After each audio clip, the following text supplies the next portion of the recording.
berzikir bersama itu tidak ada. Zikir setelah sholat itu tidak ada. Jaga kubur tak boleh. Pernah dengar? Alhamdulillah, segala puji syukur bagi Allah Jalla Jalaluh. Pada malam hari ini kita diberikan kesempatan kembali oleh Allah Subhanahu wa taala untuk duduk bersama-sama, untuk berzikir, untuk bersolawat kepada Nabi Muhammad sallallahu alaihi wasallam, yang pada hakikatnya bukanlah kita yang ingin bersolawat kepada Nabi Muhammad, akan tetapi pada hakikatnya Nabi Muhammad lah yang ridha untuk kita sebut namanya. Artinya kalaulah hati kita jauh kepada Nabi Muhammad sallallahu alaihi wasallam, berat lisan ini untuk bersolawat kepada Nabi Muhammad, berat langkah ini untuk hadir di dalam majlis yang disebutkan nama Nabi Muhammad. Saya khawatir takutnya kita ada masalah dengan Nabi Muhammad sallallahu alaihi wasallam. Apa masalah rohani kita sehingga Rasulullah tidak ridha kita sebut namanya? Tapi alhamdulillah kita menjadi orang pilihan-pilihan daripada Allah Subhanahu wa taala untuk terus menyanjung Sayyidil Wujud Sayyidina Muhammad sallallahu alaihi wasallam. Hanya saja permasalahan kita saat ini, musuh kita yang pertama ialah diri kita sendiri yang harus kita taklukkan. Kemudian yang kedua, faham-faham khawarij. Jadi saya ingatkan kepada seluruh jamaah, sekarang ini sudah banyak masuk paham-paham khawarij. Paham-paham khawarij itu ialah mereka yang mudah mengkafirkan orang Islam. Di zaman dahulu Sayyidina Ali, sahabat Nabi, menantu Nabi, orang yang dikatakan Nabi ana madinatul ilm wal ali wa ali babuha, yang dipuji oleh Rasulullah, apa kata kaum khawarij? Dia mengatakan Sayyidina Ali itu kafir. Jadi semua yang tidak sepaham dengan paham khawarij maka dikatakan kafir. Saya khawatir saat ini secara zahir mereka memandang kita Islam, tapi secara batinnya mereka memandang kita kafir. Siapa? Lihat, perhatikan mereka-mereka yang mudahnya membid'ah-bid'ahkan saudara-saudaranya. Mereka yang dengan mudah menyalahkan setiap amalan-amalan yang mereka tidak faham semuanya bersumber daripada hadis Nabi SAW. Dengan bermodalkan nonton di YouTube saja, dia sudah menjadi seorang mufti, seakan-akan dia sudah bisa menghukumi hukum-hukum Allah. Ini masalah sekarang yang kita hadapi. Sekarang orang bodoh sudah mulai berkuar-kuar, orang pintar sudah mulai diam karena tak kuasa. Benarlah kata Imam Syafi'i, kalau 10 orang pintar menghadapi aku, insya Allah aku bisa menghadapinya, kata Imam Syafi'i. Tapi kalau 1 orang bodoh berdebat denganku, insya Allah pasti saya kalah, kata Imam Syafi'i. Kenapa? Karena udah wanti-wanti. Kalau orang-orang pintar enak kita bicara mereka dengan dalil jelas. Tapi kalau kita bicara orang-orang yang bermodalkan hanya didoktrin oleh pemahaman-pemahaman, ini jadi masalah. Lah, jadi kenapa saya di depan saya ada kitab Sahih Muslim. Jadi ini hadis-hadis yang dianggap sahih. Ternyata di dalam kitab ini juga banyak. Contoh kecil saja. Kita perhatikan di dalam kitab Sahih Muslim. Oke. Contoh kecil saja. banyak pemahaman yang mengatakan bahwa zikir bersama itu tidak ada.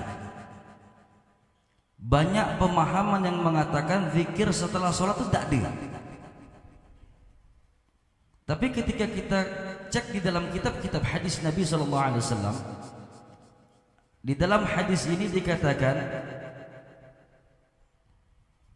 dari Ibnu Abbas, akhbarahu anna raf'as sauti bidzikri hina yansarifun nas minal maktubah kana ala ahadin Nabi sallallahu alaihi wasallam.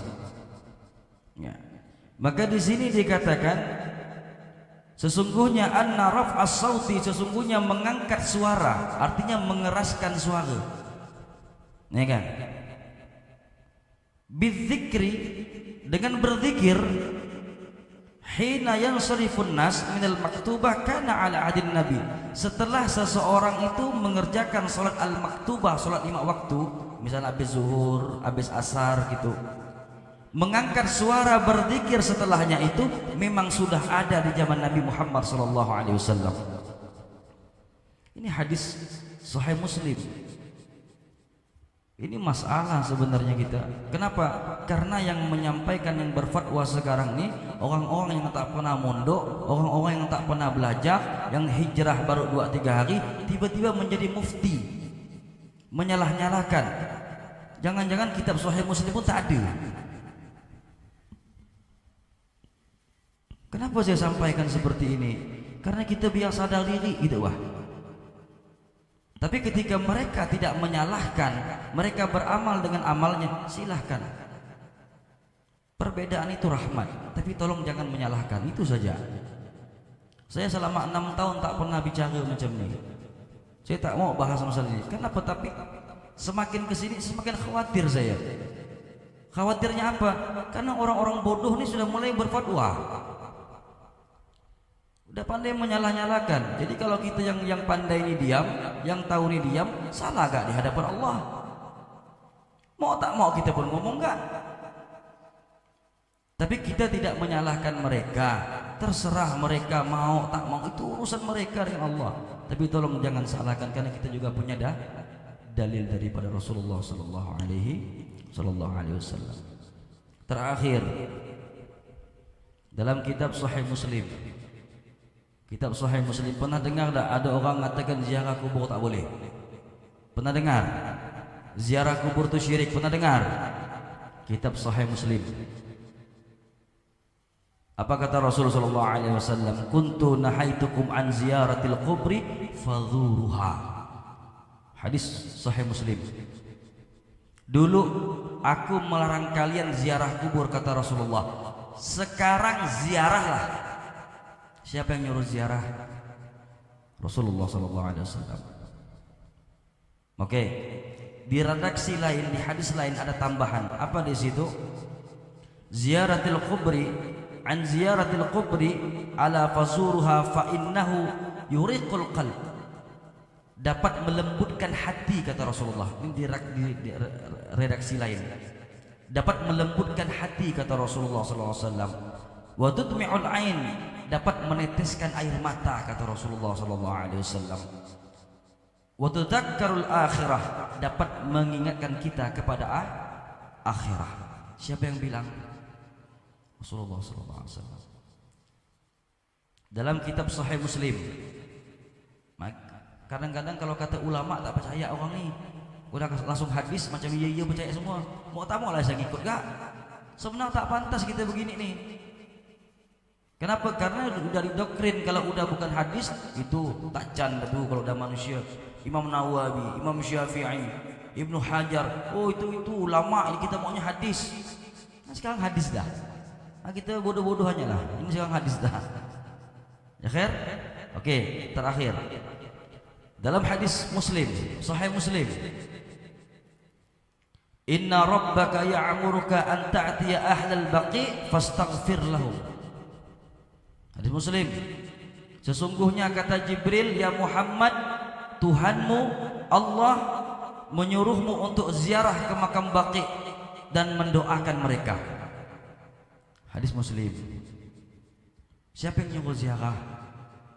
Siapa yang menyuruh mendoakan ahli kubur? Yang jadi masalah ini timbulnya syirik ini dari mana? Enggak Nabi nyuruh. Ini harus kita cerna baik-baik. Nah, jadi kenapa saya sampaikan ini? Biar membuka pola pikir kita saja, biar tak mudah dibohongkan. Oh Nabi tak begitu, itu bohong. Faham di sini? Oke, jadi tujuan saya itu tidak ada lain menyampaikan. Insya Allah nanti pelan-pelan 2 minggu lagi saya sampaikan hadis-hadis yang berkaitan dengan ritual-ritual yang orang tua kita kerjakan. Insya Allah semuanya ada hadisnya. Cuma kadang-kadang kita tak disampaikannya dengan orang tua kita dulu. Nanti masalah selamatan, masalah apa, ada semua hadisnya dari Nabi Sallallahu Alaihi Wasallam. Nah, katanya mau hadis kan? Macam itu. Allahu a'lam bissawab. Jadi cukup sekian yang saya sampaikan.